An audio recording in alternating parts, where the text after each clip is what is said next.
Fascist বাহিনীর বিরুদ্ধে, হাসিনার বিরুদ্ধে, তার সব বাহিনীর বিরুদ্ধে আমাদের ছেলেরা তার সেই তাদের যে তুত্তাল আন্দোলন, সেই আন্দোলনের মধ্য দিয়ে আমাদেরকে সেই সাফল্য এনে দিয়েছে। আমি অতীতে বেশি যেতে চাই না, শুধু এইটুকু বলতে চাই যে আমরা একটা ভয়াবহ দানবের হাত থেকে রক্ষা পেয়েছি। আজকে একটা পরিবেশ সৃষ্টি, যে পরিবেশে আমরা আবার নতুন করে বাংলাদেশকে নির্মাণ করবার স্বপ্ন দেখছি, কথা বলছি, আমরা যেন এই পরিবেশটা, এই স্বপ্নটাকে নষ্ট করে না দিই।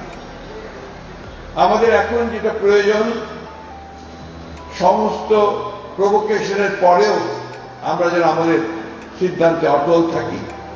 আমরা একটা গণতান্ত্রিক ব্যবস্থায় ফিরে যেতে চাই, আমরা বৈষম্য দূর করতে চাই, আমরা বাংলাদেশের সেই আমাদের তরুণদেরকে তাদের সঙ্গে হাতে হাত মিলিয়ে, কাঁধে কাঁধ মিলিয়ে আমরা একটা নতুন বাংলাদেশ দেখতে চাই।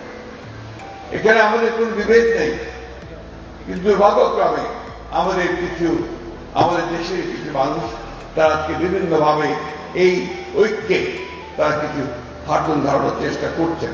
আমি জানি সেই চেষ্টা সফল হবে না।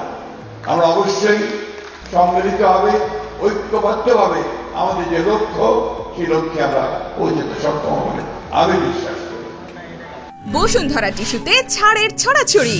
বসুন্ধরা টিস্যু নিয়ে এলো নিশ্চিত ছাড়। আজকে বাংলাদেশকে নতুন করে নির্মাণ করবার যে স্বপ্ন আমরা দেখছি, সেই স্বপ্নকে বাস্তবায়িত করতে হলে আমাদের কিন্তু একটু ধৈর্য ধরতে হবে, এবং হঠকারিতা করে, ভুল সিদ্ধান্ত নিয়ে, ভুল পদক্ষেপ করে আমরা যেন সেই সম্ভাবনাকে বিনষ্ট না করি, সেই বিষয়টা আমাদেরকে সবসময় লক্ষ্য রাখতে হবে। হ্যাঁ, দেশের অবস্থা অর্থনৈতিক দিক দিয়ে খুব ভালো নয়, রাজনৈতিক দিক দিয়ে ভঙ্গুর অবস্থা হয়ে আছে, একটা ভাসমান পরিস্থিতি আছে। আমরা সেইটাকে একসাথে করতে চাই, আমরা সেটাকে একখানে নিয়ে সবাই মিলেই আমরা এই সমস্যাগুলো সমাধান করতে চাই। সবাই মিলে একসাথে হয়ে যদি আমরা সেই দানবকে, ফ্যাসিস্টকে সরাতে পেরেছি, তাহলে আমরা কেন পারবো না আমাদের জন্য সত্যিকার অর্থে একটা নতুন সম্ভাবনার, একটা নতুন রাষ্ট্র নির্মাণ করতে। আমরা সংস্কারের কথা আগেই বলেছি, আবারও বলছি যে আমরা সংস্কার চাই। কিছু কিছু মানুষ আছেন যারা একটু ভুল বোঝানোর চেষ্টা করেন যে আমরা সংস্কার আগে নির্বাচন চাই, বা নির্বাচনে অস্থির হয়ে গেছে। বিষয়টা কিন্তু সেটা না, এটা বুঝতে হবে।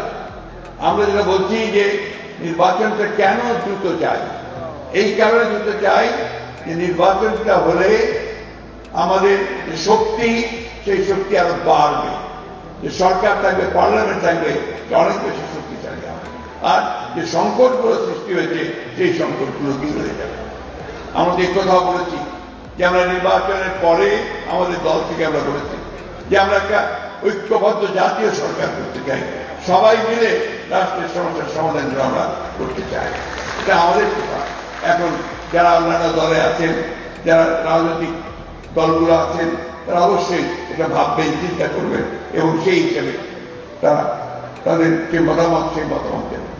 আমি বিশ্বাস করি তত্ত্বাবধায়ক সরকার, বা আমরা বলছি না, আমরা বলছি ইন্টারিম গভর্নমেন্ট, সেই ইন্টারিম গভর্নমেন্ট তাদেরকে আমরা সমর্থন দিয়েছি, সমর্থন দিয়ে যাচ্ছি, এবং এই সমর্থন দিয়ে তাদের পক্ষেই সম্ভব হবে আমরা একটা পথ খুঁজে পাবো, যে পথে আমরা সামনের দিকে এগিয়ে যেতে পারবো।